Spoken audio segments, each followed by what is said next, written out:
संचित एकेडमी के online platform पे आप सभी का स्वागत है। आज हम शुरू करने जा रहे हैं हिस्ट्री की क्लास। हिस्ट्री क्या है? हिस्ट्री के लिए राजा और राजवंश का इतिहास नहीं है, इतिहास के स्रोतों से शुरुआत होती है। हम जब हिस्ट्री को पढ़ते हैं तो ये हिस्ट्री आई कहाँ से, हमें कैसे पता चलता है कि इस टाइम में ये राजा था, इस टाइम में ये राजा था, ये ऐसे हुआ था, उन्होंने ऐसे करा। तो ये सब हमें पता चलता है इतिहास के स्रोतों से।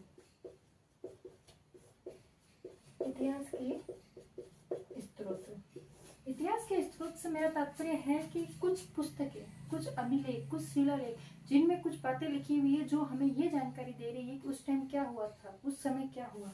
तो इतिहास के स्रोतों में 3 स्रोत प्रमुख आते हैं। पुरातात्विक स्रोत, ठीक है,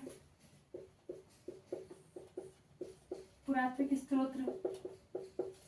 फिर दूसरे आते हैं सबसे महत्वपूर्ण, लेखक। ये लेखक कैसे थे? देशी और विदेशी। देशी लेखक में आ जाते हैं मुणोत नैन्सी, कविराजा श्यामल दास, बांकेदास, बिट्ठू सूजा, जो देशी साहित्यकार थे वो।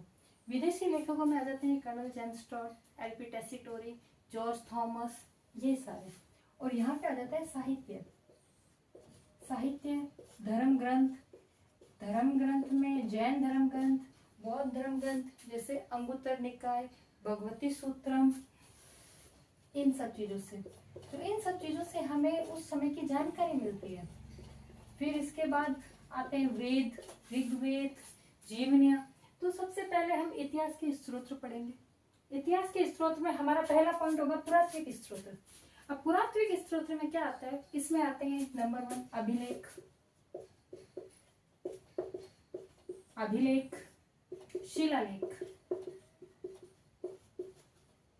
यहाँ पे अभिलेख और शिलालेख से हमारा तात्पर्य है जब किसी राजा द्वारा किसी मंदिर का निर्माण कराया जा रहा था, किसी महल का निर्माण कराया जा रहा था, किसी तालाब का निर्माण कराया जा रहा था, या किसी धर्मशाला का, तो उसने क्या करा, जैसे यहाँ पे ये इसने बनाया तो इसने इधर एक पत्थर चिपकाया, शिलालेख, जैसे हम कह सकते हैं कोटा स्टोन टाइप। उसमें उसने ये बातें लिखवा दी कि मैं राजा हूँ, मैं इस वंश से संबंधित हूँ, यहाँ पे ये मैं तालाब करवा रहा हूँ, या ये जन सामान्य के लिए मैं कुछ भलाई का कार्य कर रहा हूँ।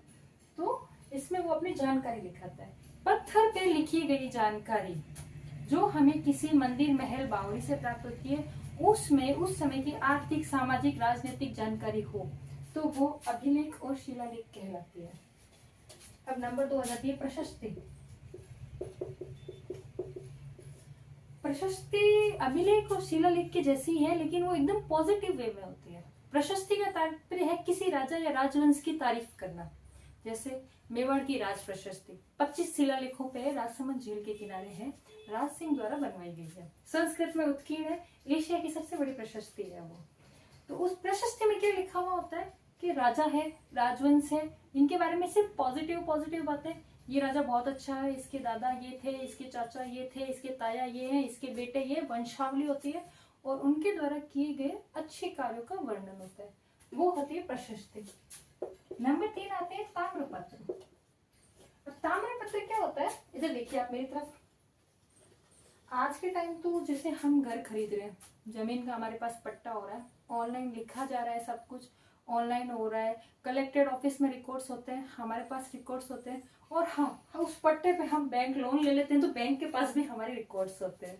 तो ये होता है ताम्रपत्र। अब पहले के टाइम में क्या था, जैसे किसी राजा ने किसी ब्राह्मण को कोई गांव दान दे दिया, अब राजा मर गए, वो ब्राह्मण मर गया, तो आगे आने वाला जो राजा है या जो ब्राह्मण के आने वाले वंशज है, उनको कैसे पता चलेगा कि भाई ये गांव दान में दे चुका है, ये जमीन मंदिर को दान में दे दी गई है पुजारी को। तो वो क्या करता है, एक तांबे का ऐसे लंबा सा ऐसे चदरा रखता, उस चदरे पे क्या वो सारी बातें लिखाता कि मैं अमुक राजा हूँ, मैं अपने धर्म कार्य के लिए ये गाँव इस मंदिर के पुजारी को दान दे रहा हूँ, ऐसे कर रहा हूँ, वैसे कर रहा हूँ। इसके बाद लास्ट में क्या वो अपने इधर एक मोहर लगा देता। तो ये तांबे पे उत्कीर्ण किए जाते थे। कागज और कपड़े पे करे जाए तो वो वैसे ही खराब हो जाए, तांबा फिक्स रहता, तो ये कई पीढ़ियों तक चलते रहते। तो ये होते थे ताम्रपत्र। मुख्यतः इन पे किसी दान का ही वर्णन होता था। जैसे एक पूरे का ताम्रपत्र है, महाराणा सांगा की पत्नी थी कर्मावती, उन्होंने जौहर करने से पर भूमि दान किया था, उस ताम्रपत्र को हम पूर का ताम्रपत्र कहते हैं। ठीक है, ताम्रपत्र आगे। ताम्रपत्र के बाद आते हैं सिक्के। ये हमें किसी राज्य की आर्थिक और सामाजिक और भौगोलिक जानकारी देते हैं। कैसे? देखो, ये तो हो गया पंचमार्क सिक्का। जो मुद्रा ऐसे ठप्पा मार के बनाई जाए वो पंचमार्क मुद्रा होती है। सिक्के सोने चांदी तांबे के होते हैं। ये सिक्के, ये सिक्के, ये सिक्के। अब सपोज कोई राजा क्या कर रहा है, यहाँ पे अपनी ऐसे ऐसे ऐसे बॉर्डर बना रहा है कि भाई यहाँ तक मेरा राज्य फैला हुआ है। कोई राजा क्या करता है, इधर अपना ध्वजा का चिन्ह अंकित कर देता है। कोई राजा इधर अपनी फोटो बना देता है, कोई अपनी पत्नी की बना देता है। जैसे चौहान शासक अजय राज, चौहान शासक अजय राज ने सिक्कों पर अपनी पत्नी सोमल देवी के चित्र को अंकित कराया था। वो पहला शासक था जिसने सिक्कों पर अपनी पत्नी के चित्र को अंकित कराया था। तो ये सिक्के होते हैं।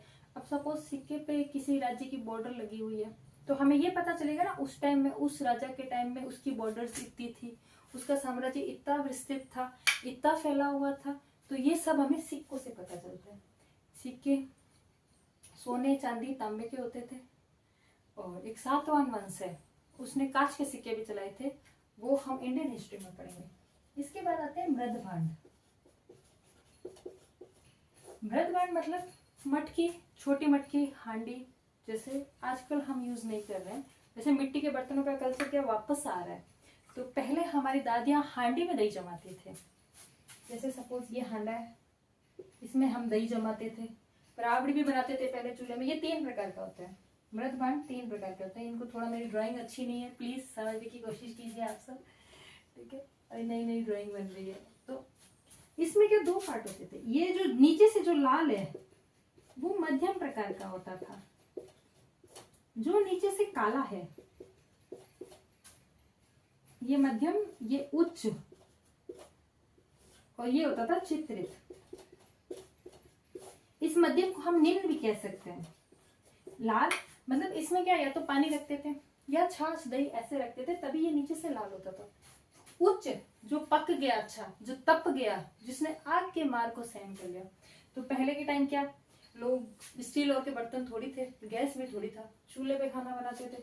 तो इसको चूल्हे पे चढ़ाते ही नीचे से क्या हो गया, ये काला हो गया, ऊपर से रह गया लाल, ये पूरा लाल है। इस पे क्या किसी ने ऐसे डेकोरेट कर दिया, ऐसे फूल पत्ती के चित्र बना दिए, तो ये हो गया चित्रित। तो मृदभांड 3 प्रकार के हैं। ये हमें सभ्यताओं से मिलेंगे और सभ्यताओं की जानकारी देंगे भाई किस प्रकार के मृदभांडों का प्रचलन था। तो इतिहास के स्रोतों का ये फॉर्मेट होता है। अभी हम सबसे पहले पढ़ेंगे अभिलेख और शिलालेख, इसमें जाएंगे। इसके बाद ये करके फिर हम लेखकों में आएंगे। लेखक पढ़ेंगे हम कवि राजा श्यामल दास, Bankidas, Bithu Suja, Dashrath Sharma, Gaurishankar Hirachand Ojha, colonel James Tod, LP Tessitori, George Abraham Grierson, इन सबको, जॉर्ज थॉमस, इन सब की पुस्तकें हम पढ़ेंगे।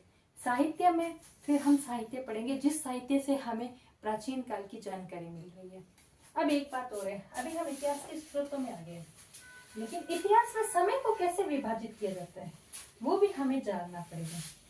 देखो, समय एक ऐसा समय जो समय तो था लेकिन उसकी कोई लिखित साक्ष्य नहीं है, उसको बोलते हैं प्राग ऐतिहासिक समय। प्राग ऐतिहासिक समय ये आज से इतने समय पूर्व तक का था, ठीक है, प्राग ऐतिहासिक समय। अब इसको 3 भागों में बांटते हैं। पूरा पाषाण,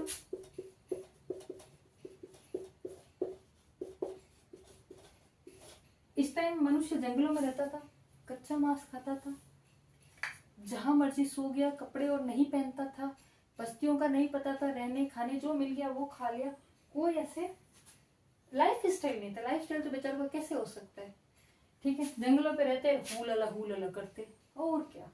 इसके बाद आता है मध्य पाषाण,